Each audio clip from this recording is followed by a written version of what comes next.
Jesus and his disciples seem to have traveled around primarily on foot. So perhaps it's not surprising that most of Jesus' public ministry actually takes place in a relatively small geographic area. Much of his preaching was localized up north in Galilee, along about 10 miles or so of the coast of the Sea of Galilee, and ranging inland only about 5 miles or so. Now, of course, Jesus and the apostles also take occasional trips south to Jerusalem and the surrounding area, sometimes passing through Samaria. There's one trip that stands out as quite unusual. Midway through Jesus' public ministry, he takes the 12 and they go up to Caesarea Philippi. Now, Caesarea Philippi is well north of Galilee. It's in the opposite direction of Jerusalem. Even today, pilgrims to Israel often skip Caesarea Philippi, simply because it's just too far out of the way. It's about an hour's drive north of Capernaum, and perhaps 3 hours north of Jerusalem, again, by automobile. Now, what makes this trip to Caesarea Philippi all the stranger is that it doesn't seem to be a full-fledged mission of any kind. That is, we don't see Jesus and the 12 ministering to huge crowds of people. There are 0 recorded healings. We have no recorded encounters with strangers. Rather, it's almost as if Jesus and the 12 have gone all this way just to be alone. Almost as if they're on retreat together. And Jesus seems to have drawn them away to ask them a question. Who do you say that I am? Here's how Matthew presents it. Now, when Jesus came into the district of Caesarea Philippi, he asked his disciples, "Who do men say that the Son of Man is?" And they said, "Some say John the Baptist, others say Elijah, and others Jeremiah or one of the prophets." He said to them, "But who do you say that I am?"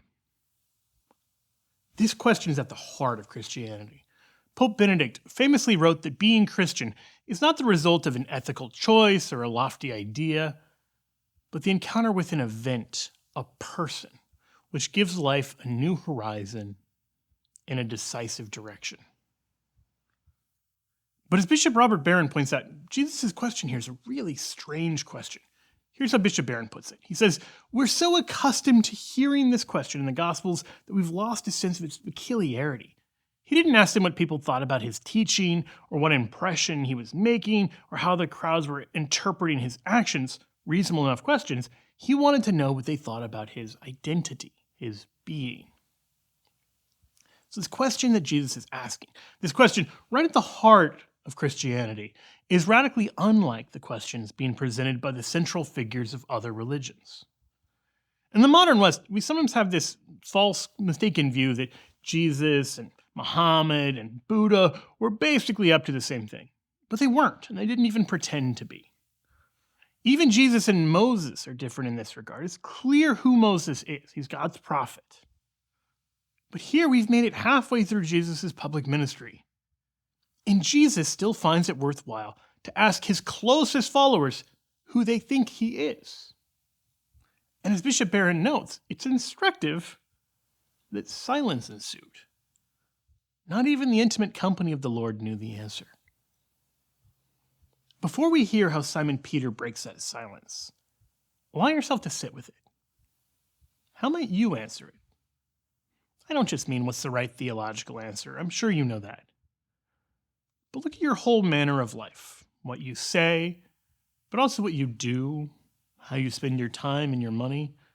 What are you saying about who he is when you're not consciously making a claim? Simon Peter replied, "You are the Christ, the Son of the living God." There it is, perhaps the most famous profession of faith, and one whose echoes reverberate throughout history. This is Peter at one of his finest moments, inspired by God, breaking through the silence of the other apostles and boldly declaring Christ. Now it's true, as we've seen, that he wasn't the first to do so, but he is the one who does so here at Caesarea Philippi, the inspiration of God. But Jesus brought them up to Caesarea Philippi not only to ask them this question, but also to answer a question and to bestow a blessing. In the next lesson, let's look at how Jesus reveals the answer to another question. A question each one of us is asking in one way, shape, or form. If you enjoyed learning how to explain and defend our Catholic faith, make sure you check out School of Apologetics. In our self-paced courses, Jimmy Akin teaches the fundamentals of apologetic dialogue. Trent Horn shows how to defend life beginning at conception. On top of that, other trusted experts give courses on church history, creation, purgatory, the saints, and more. Sign up today because a faith you can defend is a faith you can own and embrace. SchoolofApologetics.com.